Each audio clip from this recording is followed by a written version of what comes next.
Assalamualaikum warahmatullahi wabarakatuh. Kami dari kelompok 10 akan mempresentasikan materi kami dengan judul Strategi Pengembangan Koperasi dan UKM dengan dosen pengampu Bapak Ahmad Hanif Fadzin, MP. Dengan anggota kelompok yang pertama Ivan Dwi Nugroho, yang kedua Muhammad Naufal Zaki, yang ketiga Nafiatul Mufida, yang keempat Niken Ayu, yang kelima Novi Puspitasari. Alternatif pembinaan koperasi dan UKM. Alternatif pembinaan koperasi dan UKM. Tingginya perbedaan tingkat sosial ekonomi kelompok BUMN dan usaha besar dengan UKM seharusnya menjadi perhatian serius pemerintah.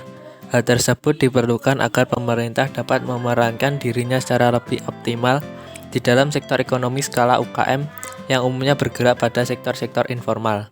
Penentuan berbagai kebijakan yang diperuntukkan bagi UKM, khususnya usaha yang berada pada skala mikro atau informal, haruslah melibatkan pelaku usaha mikro itu sendiri untuk merumuskan serta menentukan berbagai instrumen kebijakan.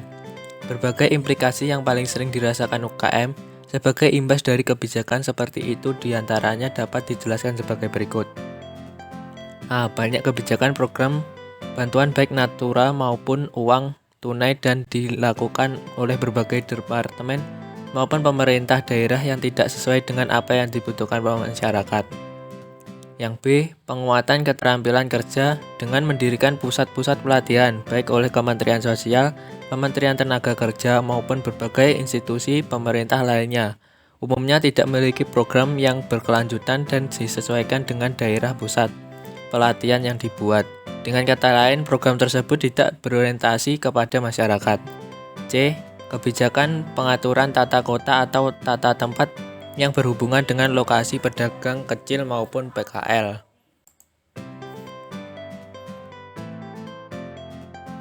Mengingat pentingnya sektor informal atau UKM dan koperasi sebagai basis ekonomi rakyat, beberapa pola pembinaan perlu dijalankan secara simultan, terutama menyangkut kemitraan, pembiayaan, dan pengembangan usaha. Yang pertama, kemitraan. Kemitraan merupakan konsep yang menampung aspirasi kelompok yang berafiliasi dalam program pembangunan guna untuk menumbuhkan dan menjamin keberlanjutan jaringan untuk mendukung inisiatif dan menggali potensi lokal. Yang kedua, pembiayaan guna mengoptimalkan peran koperasi dan UKM sebagai basis ekonomi rakyat. Sesungguhnya pemerintah telah membuat berbagai kebijakan dan regulasi yang ditunjukkan untuk memberi bantuan biaya langsung maupun lembaga keuangan dengan mendirikan atau menugaskan bank dan lembaga keuangan lainnya guna menyalurkan bantuan keuangan bagi UKM. Yang ketiga, pengembangan usaha, pengembangan operasi dan UKM merupakan langkah penting dalam meningkatkan dan memperkuat sendi-sendi dasar perekonomian khususnya penyediaan lapangan kerja dan pembentukan usaha-usaha baru. Mengingat peran strategis tersebut, hendaknya perencanaan pembangunan koperasi dan UKM harus dilakukan secara sistematis dan menyeluruh, baik pada tataran makro maupun mikro. Pembinaan dalam aspek manajemen dan pemasaran. Manajemen pemasaran adalah suatu usaha untuk merencanakan, mengimplementasikan yang terdiri dari kegiatan mengorganisasikan, mengarahkan, mengkoordinir, serta mengawasi atau mengendalikan kegiatan pemasaran dalam suatu organisasi agar tercapainya tujuan secara efektif dan efisien. Manajemen pemasaran yang sesungguhnya adalah manajemen permintaan. Maka dari itu, manajer harus pemasaran mengelola permintaan dengan melakukan riset pemasaran, perencanaan, pengelolaan.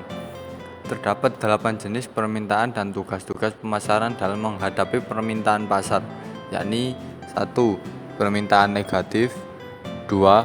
Permintaan nol, 3. Permintaan laten, 4. Permintaan menurun, 5. Permintaan tidak teratur, 6. Permintaan penuh, 7. Permintaan persaingan, 8. Permintaan tak bermanfaat. Baik, untuk selanjutnya adalah strategi penguatan koperasi dan UKM.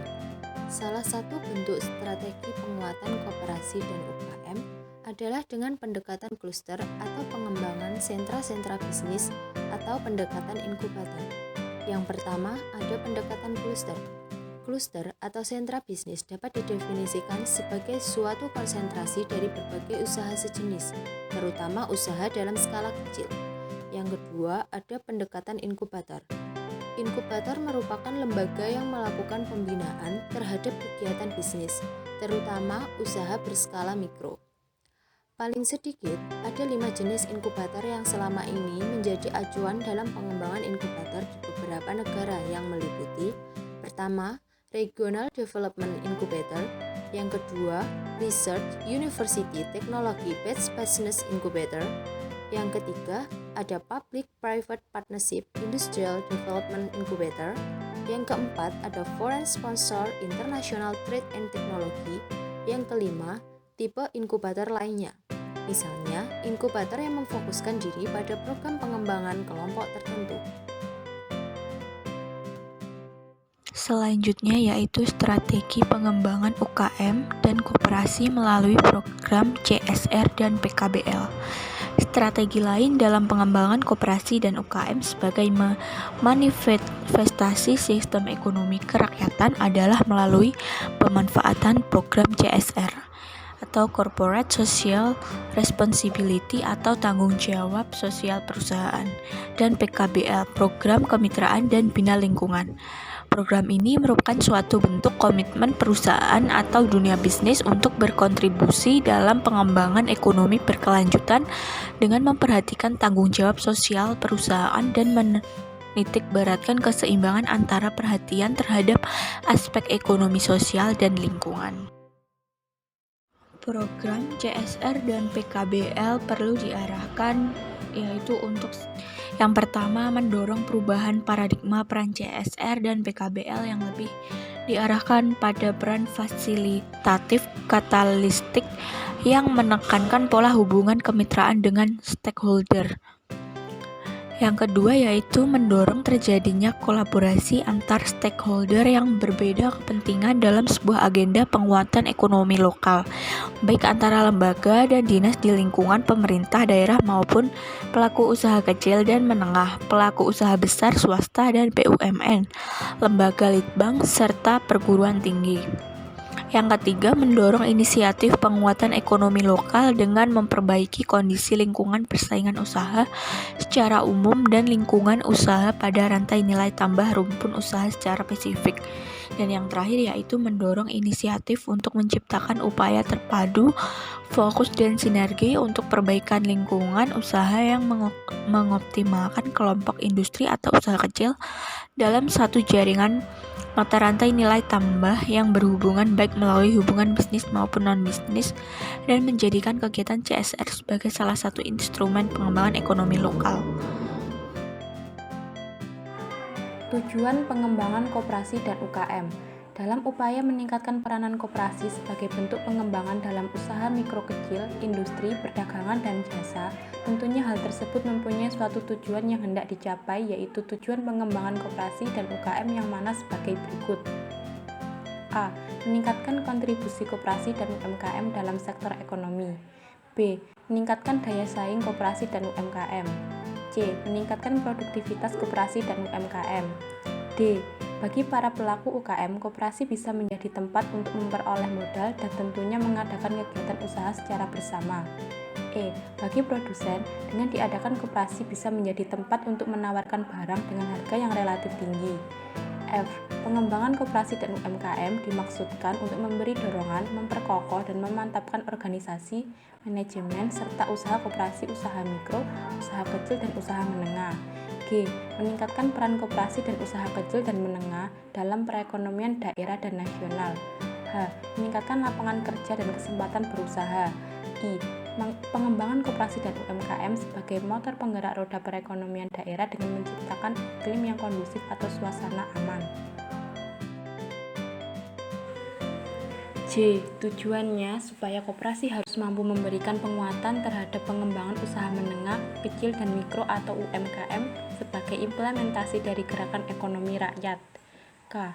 Tujuan koperasi terhadap UMKM untuk membantu, mengarahkan, mendukung UMKM baik dari segi kelembagaan dan permodalan, sehingga UMKM menjadi maju, kuat, dan mandiri, dan dapat menuju kesejahteraan masyarakat. Sekian pemaparan materi yang dapat kelompok kami sampaikan. Apabila ada kekurangan, mohon dimaafkan. Terima kasih. Wassalamualaikum warahmatullahi wabarakatuh.